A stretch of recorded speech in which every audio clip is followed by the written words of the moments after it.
नमो बुद्धाय, जय भीम। दोस्तों, सम्राट अशोक ने तथागत बुद्ध के पूरे धम्म को इतिहास में अमर बनाने के लिए धम्मों को पत्थरों में अंकित करवाया था। उन्हीं में से के रुमनदेही स्तंभ अपने आप में बहुत सारा इतिहास समेटा हुआ है। तथागत बुद्ध का सम्राट अशोक का रुमनदेही स्तंभ लुम्बिनी में है। लुम्बिनी और रुमिन दोनों संबंधित है। सम्राट अशोक के काल में इसका रूप लुम्बिनी था। लुम्बिनी वर्तमान में रुमनदेही शहर में पड़ता है। प्राचीन काल में लुम्बिनी कपिलवस्तु के राज्य में पड़ता था। तथागत बुद्ध के समय में कपिलवस्तु के राज्य के पूर्व में लुम्बिनी स्थित था।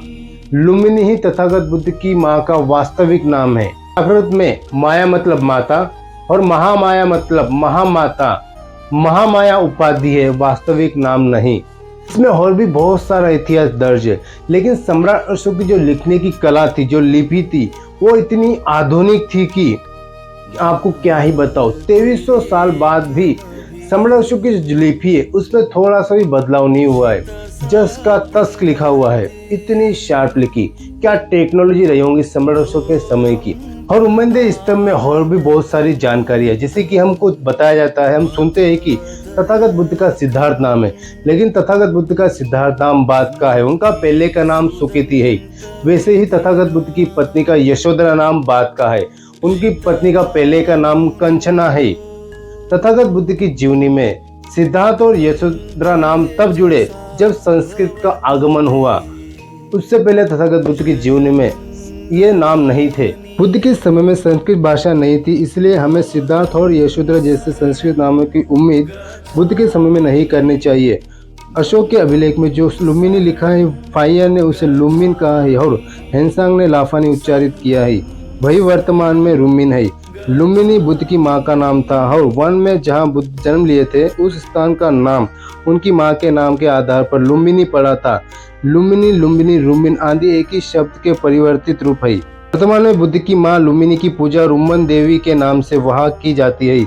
देवी वस्तु देवी का बोधक है। यहीं पर अशोक का रुमन देवी स्तंभ लेख है, जो बुद्ध के जन्म स्थान को प्रमाणित करता है। स्तंभ लेख में कुछ कदमों पर पूजा स्थल है। पूजा स्थल पर बुद्ध की जन्म कथा को संजोई हुई 3 पचिकारिकाओं के साथ रुमिन देवी की मूर्ति है। रुमिन देवी की मूर्ति जिन शीर्ष पर है, ये मूर्ति बुद्ध की जन्म कथा पर प्रतिनिधित्व करती है। मूर्ति में सबसे दाहिने रुमिन देवी की मूर्ति है। रुमिन देवी अपने दाहिने हाथ में शाखा वृक्ष की शाखाओं को पकड़ी हुई है। मूर्ति के बाएं 3 परिचारिकाएं है। मूर्ति अशोक काल की है। मूर्ति में जो पीलापन लिए पत्थर लगे हैं, वही पत्थर अशोक के रुमनदेही स्तंभ में भी है। रुमन देवी की विशेष पूजा नेपाली महीने के वैशाख में पूर्णिमा के दिन की जाती है।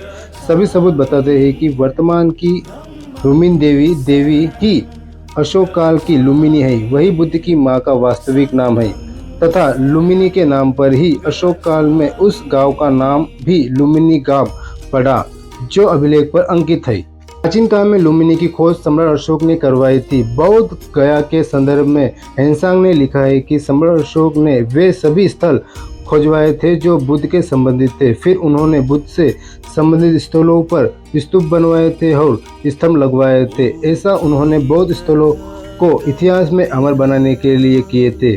बुद्ध के जन्म स्थल को भी अमर बनाने के लिए वे अपने अभिषेक के 20 वर्ष बाद लुम्बिनी गए थे। वहाँ पर उन्होंने रुमनदेही स्तंभ स्थापित करवाए थे। उस पर अभिलेख लिखवाए है।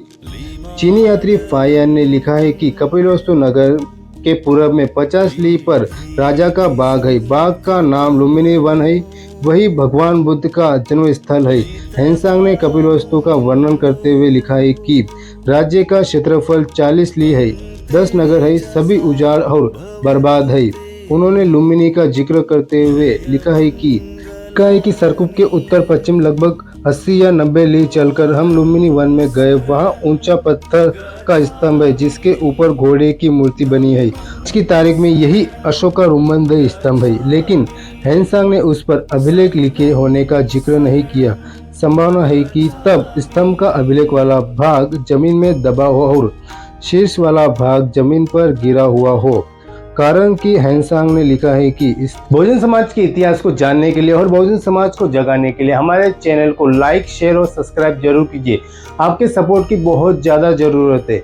नमो बुद्धाय, जय भीम।